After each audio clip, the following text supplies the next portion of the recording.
on Michelle Yamamoto and Mika, who is joining us via Zoom. So, okay. So yeah, we can have Michelle, you can sit right there. So great. Okay. Michelle Yamamoto, she is a TV presenter, journalist, reporter, MC, and visiting professor, lecturer. She's also a freelance journalist and broadcaster. She often appears in English science programs on NHK World. She specializes in exclusive interviews with Nobel Prize laureates and cutting-edge innovators across Japan. Apart from journalism, Michelle also teaches English and public speaking at leading Japanese universities. In her free time, she enjoys visiting skilled artisans making traditional arts and crafts, which are the basis of modern Japanese innovations. She loves spending time in nature and is also an avid beachcomber. Interestingly, she was born in California, USA, but she is also, yeah, isn't that something? Torrance, right? Yeah, great. And has also lived in the US, UK, France, Germany, Hong Kong, and Japan. So truly she is a world citizen, so, and multiple languages at that as well. So great, thank you. Great to have you. Also, we have Mika, who is in Japan currently, as you can tell. She is a consultant and trainer for nonprofit organizations Japan, advocate of equal rights, and also translator, also a UPC member. Based in her hometown, Tokyo, Mika is an independent consultant trainer for nonprofit organizations in Japan to help them become social change agents with better governance. In addition to her experiences in the nonprofit sector in Japan and the US, in civil rights organizations and support organizations in the San Francisco Bay Area, Washington, DC, and Tokyo, she had worked at universities in Japan to provide students with volunteer opportunities on disaster relief, justice, and peace. She received a master's degree at, guess where? Claremont Graduate University. Yes, she is one of our own alumni. And in her spare time, she loves to visit museums, watch movies, and Japanese traditional performing arts. So thank you, Mika, and wonderful to have you part of this event. So I will hand it over to the two of you to give your part of the presentation. Thanks. Let's give them all a hand, please. Okay, thank you, Steve, and hello, everyone. I'm Mika. I'm currently joining the conference from Tokyo, and Michelle, and also is in Claremont right now, and also I'm going to talk about a little bit about what we have done for the last 1 year, and another UPC member, Margaret Russell, is the one who's also contributing, so maybe there you can point her. Yeah, there she is. Okay. So, can you go to the next slide, please? Okay, thank you. Yes. So, this is still something we are still working. So it's just like sort of interim report of what we have done for the last 1 year. Next slide, please. Thank you. So before the UPC, Universal Peace Connection, was established, Dr. Jean Littman Blumen had already developed a document called the Peace and Prosperity, Make It Happen, a connective leadership strategy for global, enduring, and sustainable peace and equitable prosperity. That's about how we can achieve peace, what we can do about it. And it's been posted on the Connective Leadership Institute's website. You can read the full document from there. You can download it and read it there. And it's been inspirational to many of UPC members. But it's over 40 pages long, and it's almost 10 years, 10-year-old now. But we want more people to read the plan and think about peace, talk about peace, and do something for peace. So as UPC, we thought it might be helpful if we simplify the peace plan, Jean's peace plan. Yes, thank you. And so that's what we're still working on. So that's not anything final, but you can read the simplified version of the Gene's Peace Plan um, on the internet right now. Um, Next slide, please. Um, so again, it's about 40-page long, and it's 10 years old now. And some of the examples or proposals for action that Jean had made in her peace plan may be applied to most.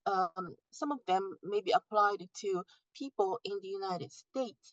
So we thought by more it, by inviting more people to read it, we can have more new ideas coming in and share those actions, ideas to become wisdom, and also we can be closer to world peace.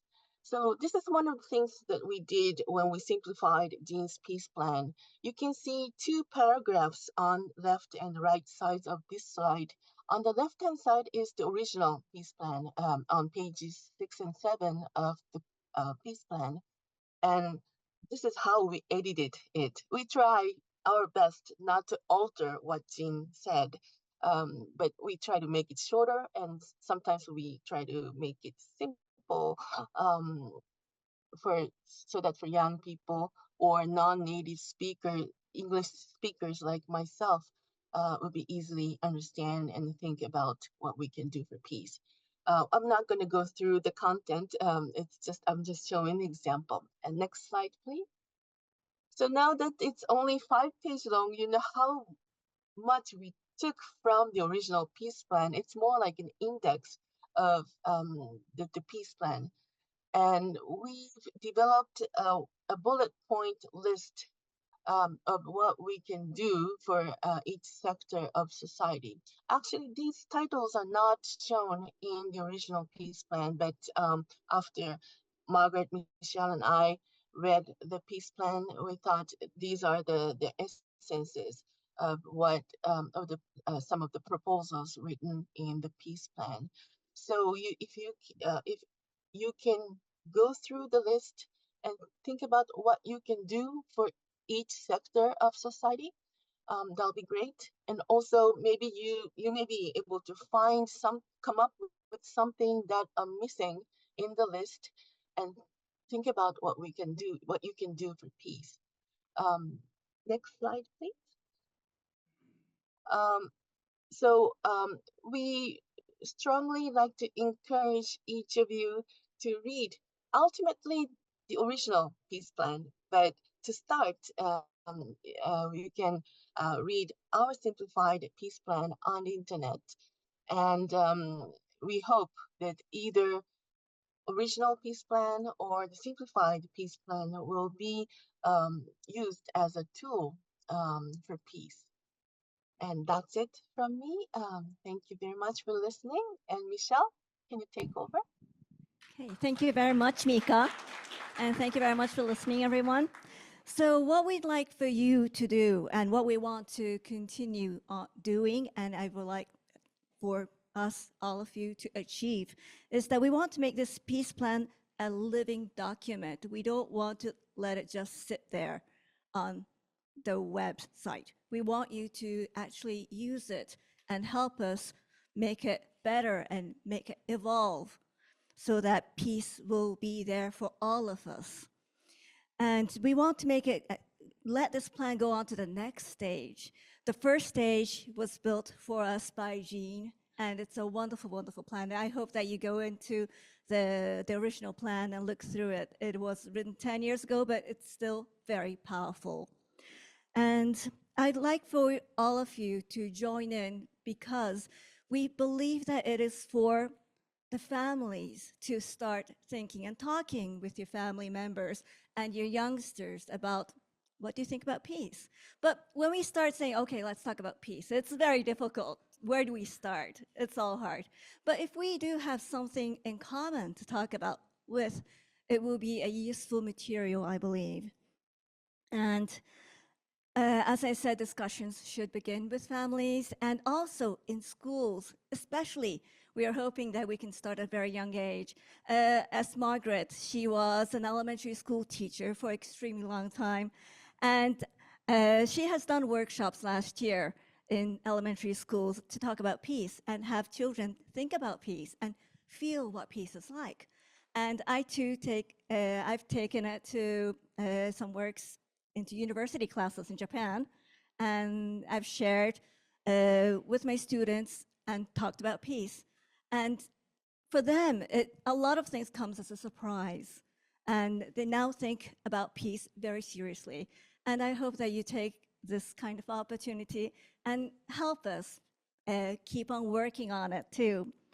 And as Mika has shown you this document, we'd like for you to take a look, and also we'd like for you to add your ideas on what we can do to make this plan even better. And there's a section for you to write comments. So we want to build this world. We want to make this world even better and make it much more peaceful and pass it on to our next generation.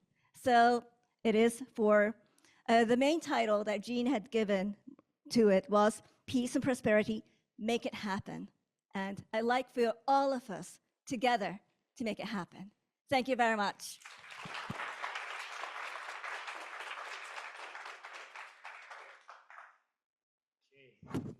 Thank you, Michelle. Thank you, Mika. And thank you, Jean.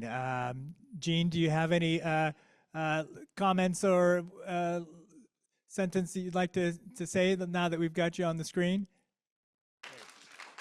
Well, first of all, I would like to say thank you to every one of you who is there, to Tomo, who was my student 20 years ago, and without whose help, this certainly wouldn't have happened. And all my other students who were there, as well as the other people who had voted to the peace effort that we have been undertaking in the last few years. I urge you, and if I were in better shape, I would try to simplify the peace plan. It has to be shortened, and it has to be new ideas have to be added. And I welcome that. I think it's important. If we ever thought that peace was important, all we have to do is turn on TV now and watch chargers and cell phones exploding in people's ears to realize that peace is not with us yet. And I urge each and every one of you to do whatever you can. And I thank you, all of you who have already been involved in all the efforts that we and others have made for peace. And I want to thank the Tomo because he's taken such made such an enormous effort to keep this going and to energize it. And to thank Dean Sprott from the Drucker School for also continuing to support this. Peace is something that we all have to work for. It doesn't matter what you do, who you are, what religion you are. Peace is a benefit to all of humankind. So I urge you all, and I hope I continue to be able to engage in efforts that will move peace forward. Make it happen. Thank you, Jean. Thank you very much.